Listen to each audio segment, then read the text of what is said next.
Michelangelo was an Italian sculptor, painter, architect, and poet of the High Renaissance. Born in the Republic of Florence, his work was inspired by models from classical antiquity and had a lasting influence on Western art. Today, I'll be walking you through some of his most famous pieces and how the art he created changed throughout his lifetime.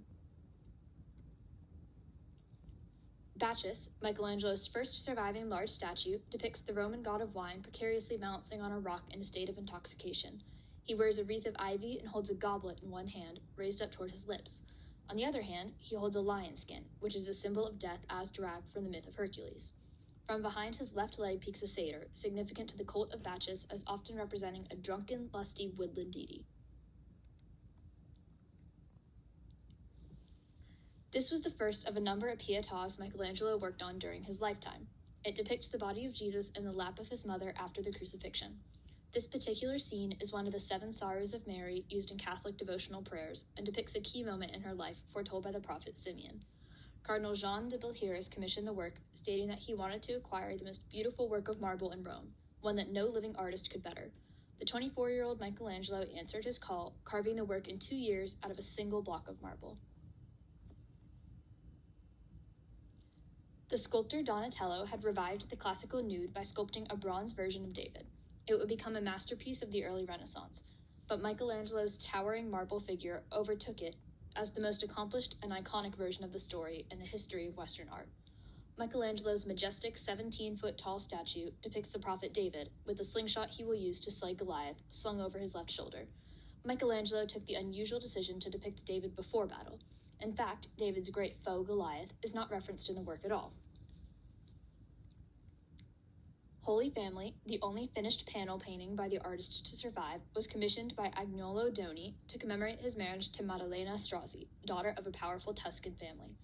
The inclusion of the infant St. John further suggests it was intended to mark the news of Maddalena's pregnancy. Moreover, botanists have identified the plant on the left as a clitoria plant that, like Mary's braid, was a symbol of fertility. The painting portrays Jesus, Mary, Joseph, and an infant John the Baptist. The intimate tenderness of the figures, governed by the Father's loving gaze, emphasize the love of family and divine love, representing the cores of Christian faith. In contrast, the 5 nude males in the background symbolize pagans awaiting redemption. The round form is customary for private commissions, and Michelangelo designed the intricate gold-carved wooden frame. The work is believed to be entirely by his hand. This legendary image, part of the vast masterpiece that adorns the ceiling of the Vatican City's Sistine Chapel, shows Adam as a muscular classical nude, reclining on the left, as he extends his hand toward God, who fills the right half of the painting. God rushes toward him, his haste conveyed by his white flaring robe and the energetic movements of his body.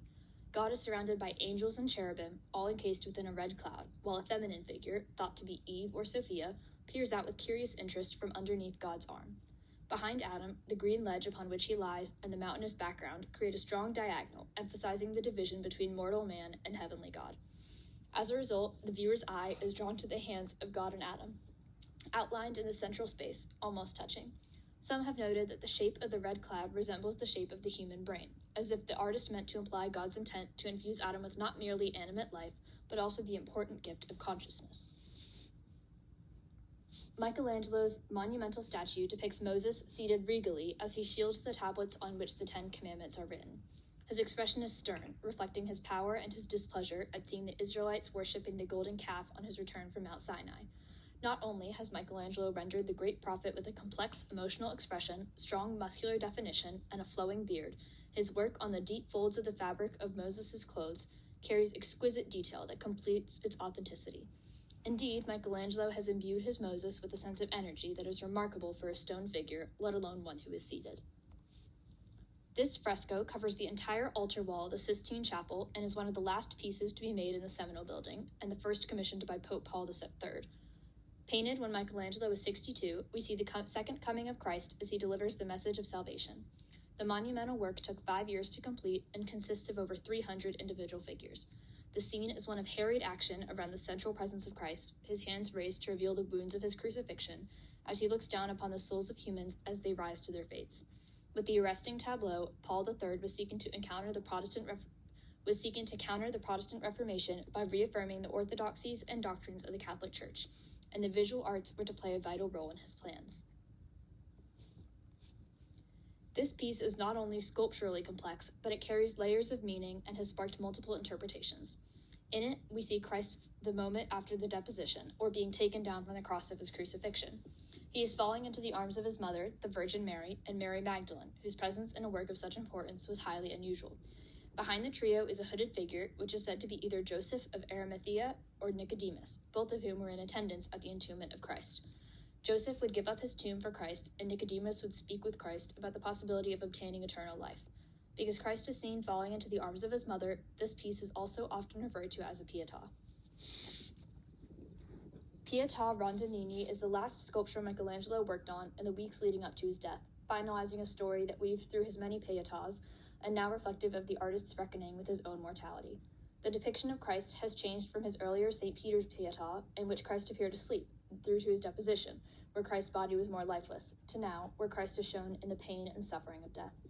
His mother Mary is standing in this piece, an unusual rendition, as she struggles to hold up the body of her son while engulfed with grief.